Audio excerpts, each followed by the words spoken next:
Hello friends, இப்போ நம்ம சேனலில் ஒரு சூப்பரான சிக்கன் சுக்கா கிரேவி தான் எப்படி செய்கிறதுன்னு பார்க்க போகிறோம்.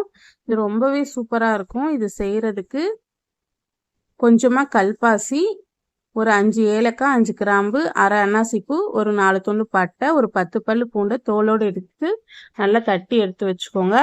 கடாயில் ஒரு 3 டேபிள் ஸ்பூன் அளவுக்கு நல்லெண்ணெய் சேர்த்துட்டு நம்ம தட்டி எடுத்த இந்த சாமானையும் சேர்த்துட்டு இது கொஞ்சம் நல்லா ப்ரௌனாக வதக்கி விடுங்க. இது வதங்கினதும் ஒரு கொத்து கருவேப்பிலை சேர்த்துட்டு இதையும் லைட்டாக வதக்கிக்கலாம். இது எல்லாமே கொஞ்சம் நல்லா ப்ரௌனாக வந்ததும் நான் ஒரு 3 வெங்காயம் கட் பண்ணி வச்சுருக்கேன், அதையும் சேர்த்துட்டு நம்ம வதக்கிக்கலாம். இப்போ வெங்காயம் கொஞ்சம் நல்லா லைட் ப்ரௌனாக வதங்கணும், அது வரைக்கும் நல்லா வதக்கி விடுங்க. இப்போ வெங்காயம் இந்த அளவு நல்லா வதங்கி வந்துருச்சு. இப்போ நம்ம ஒரு 1.5 டேபிள் ஸ்பூன் அளவுக்கு இஞ்சி பூண்டு பேஸ்ட் சேர்த்துட்டு வதக்கிக்கலாம். இன்றைக்கி நான் ஒரு 3/4 கிலோ சிக்கன் எடுத்திருக்கேன், அது அளவுக்கு நம்ம செய்ய போகிறோம். இப்போது இஞ்சி பூண்டோட பச்சை வாசனை போக வதக்கிட்டு ஒரே ஒரு தக்காளி, மீடியம் சைஸ் தக்காளி கட் பண்ணி வச்சுருக்கேன், அதையும் சேர்த்துட்டு வதக்கிக்கலாம்.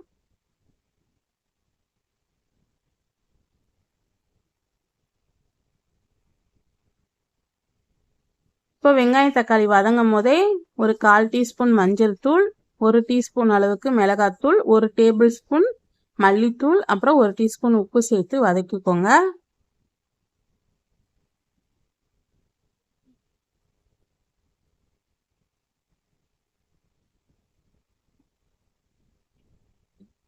இப்போ இது நல்லா வதங்கிக்கிட்டு இருக்கு. இப்போ நம்ம சிக்கன் க்ளீன் பண்ணி எடுத்து வச்சுருக்கோம், ஒரு 3/4 கிலோ சிக்கனை, அதை சேர்த்துக்கலாம்.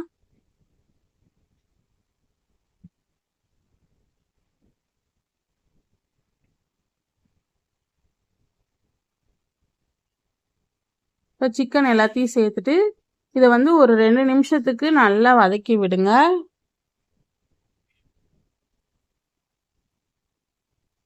இது ரொம்ப சிம்பிள், ஆனால் டேஸ்ட்டு ரொம்ப சூப்பராக இருக்கும். நல்லா சூடான சாதத்தில் இந்த சிக்கன் கிரேவி போட்டு சாப்பிட ரொம்ப டேஸ்ட்டாக இருக்கும். இப்போ இதை மூடி போட்டு ஒரு 10 நிமிஷம் சிம்மில் வச்சு வேக விடுங்க. தண்ணி எதுவும் சேர்க்க வேணாம், சிக்கன்லேயே நல்லா தண்ணி விட்டு வெந்து வந்துட்டுருக்கு. 10 நிமிஷத்துலேயே நல்லா தண்ணி விட்டுருக்கு. இப்போ அடுப்பை கொஞ்சம் ஹையில் வச்சுட்டு நம்ம இதில் 1 டீஸ்பூன் அளவுக்கு கரம் மசாலா சேர்த்துக்கலாம். கரம் மசாலா சேர்த்துட்டு நல்லா கலந்து விடுங்க.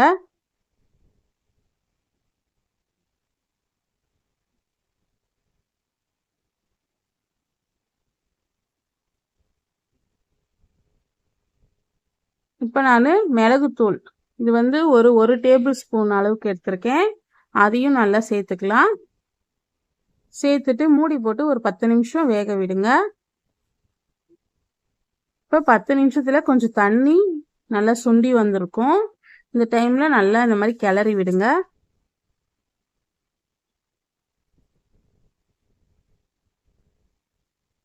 இப்போ இது நல்லா கிளறிட்டு நல்லா ஒரு கைப்பிடி வரைக்கும் கருவேப்பிலை எடுத்து நல்லா இந்த மாதிரி கிள்ளி சேர்த்துட்டு மூடி போட்டு ஒரு 5 நிமிஷம் நல்லா மூடி வச்சு எடுத்துருங்க. நம்ம சிக்கன் சுக்கா கிரேவி சூப்பராக ரெடி ஆயிரும். இது சாதம், இட்லி, தோசை, பூரி, சப்பாத்தி, தேங்காய் பால் சாதம், தக்காளி சாதம், இதுக்கெல்லாம் சைடிஷாக ரொம்ப சூப்பராக இருக்கும். உங்களுக்கு நல்லா ட்ரையாக வேணும்னா தக்காளி அளவு இன்னும் கொஞ்சம் கம்மி பண்ணிவிட்டு சேர்த்துக்கோங்க, நல்லா ட்ரையாக இருக்கும். கண்டிப்பாக ட்ரை பண்ணுங்கள். இந்த ரெசிபி உங்களுக்கு பிடிச்சிருந்தா லைக் பண்ணுங்கள், ஷேர் பண்ணுங்கள், மறக்காமல் நம்ம சேனலை சப்ஸ்கிரைப் பண்ணிக்கோங்க. ஃபைனலாக கொஞ்சமாக கொத்தமல்லி போட்டு இறக்கிக்கோங்க.